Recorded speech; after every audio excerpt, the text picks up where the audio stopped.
The Tale of the Flopsy Bunnies. It is said that the effect of eating too much lettuce is soporific. I have never felt sleepy after eating lettuces, but then I am not a rabbit. They certainly had a very soporific effect upon the Flopsy Bunnies. When Benjamin Bunny grew up, he married his cousin Flopsy. They had a large family, and they were very improvident and cheerful. I do not remember the separate names of their children. They were generally called the Flopsy Bunnies. As there was not always quite enough to eat, Benjamin used to borrow cabbages from Flopsy's brother, Peter Rabbit, who kept a nursery garden. Sometimes Peter Rabbit had no cabbages to spare. When this happened, the Flopsy Bunnies went across the field to a rubbish heap in the ditch outside Mr. McGregor's garden. Mr. McGregor's rubbish heap was a mixture. There were jam pots and paper bags and mountains of chopped grass from the mowing machine, which always tasted oily, and some rotten vegetable marrows and an old boot or two. One day, oh joy, there were a quantity of overgrown lettuces which had shot into flower. The Flopsy Bunnies simply stuffed lettuces. By degrees, one after another, they were overcome with slumber and lay down in the mown grass. Benjamin was not so much overcome as his children. Before going to sleep, he was sufficiently wide awake to put a paper bag over his head to keep off the flies. The little Flopsy Bunnies slept delightfully in the warm sun. From the lawn beyond the garden came the distant clackety sound of the mowing machine. The bluebottles buzzed about the wall, and a little old mouse picked over the rubbish among the jam pots. I can tell you her name. She was called Thomasina Tittlemaus, a wood mouse with a long tail. She rustled across the paper bag and awakened Benjamin Bunny. The mouse apologized profusely and said that she knew Peter Rabbit. While she and Benjamin were talking close under the wall, they heard a heavy tread above their heads, and suddenly Mr. McGregor emptied out a sackful of lawn mowings right upon the top of the sleeping Flopsy Bunnies. Benjamin shrank down under his paper bag, the mouse hid in a jam pot.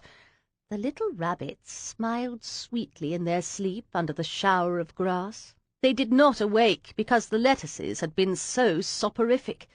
They dreamt that their mother, Flopsy, was tucking them up in a hay-bed. Mr. McGregor looked down after emptying his sack.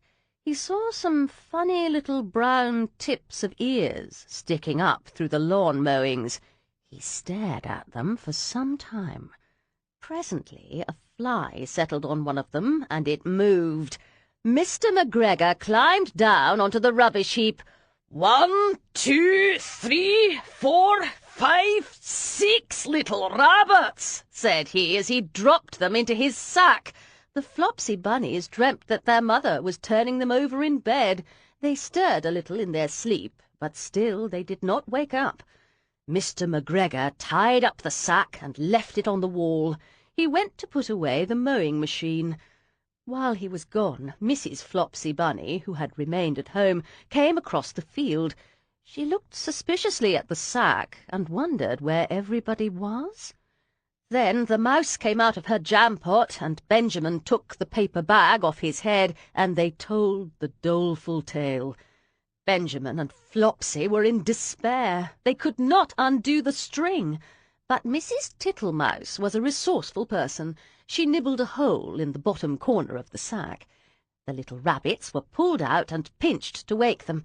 Their parents stuffed the empty sack with 3 rotten vegetable marrows, an old blacking brush, and 2 decayed turnips. Then they all hid under a bush and watched for Mr. McGregor. Mr. McGregor came back and picked up the sack and carried it off. He carried it hanging down as if it were rather heavy.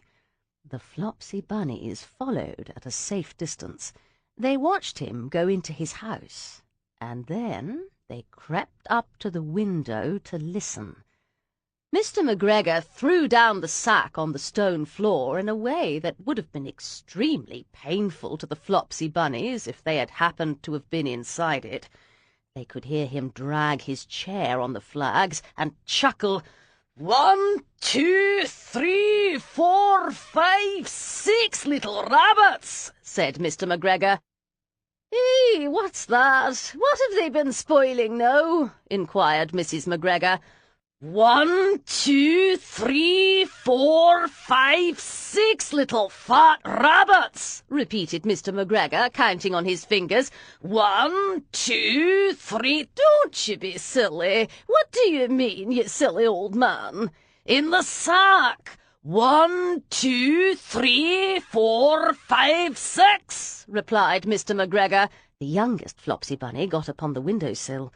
Mrs. McGregor took hold of the sack and felt it. She said she could feel 6, but they must be old rabbits, because they were so hard and all different shapes. Not fit to eat, but the skins will do fine to line my old cloak. Line your old cloak, shouted Mr. McGregor. I shall sell them and buy myself baccy. Rabbit tobacco! I shall skin them and cut off their heads. Mrs. McGregor untied the sack and put her hand inside. When she felt the vegetables, she became very, very angry. She said that Mr. McGregor had done it a purpose, and Mr. McGregor was very angry too. One of the rotten marrows came flying through the kitchen window and hit the youngest Flopsy Bunny. It was rather hurt. Then Benjamin and Flopsy thought that it was time to go home. So Mr. McGregor did not get his tobacco, and Mrs. McGregor did not get her rabbit skins.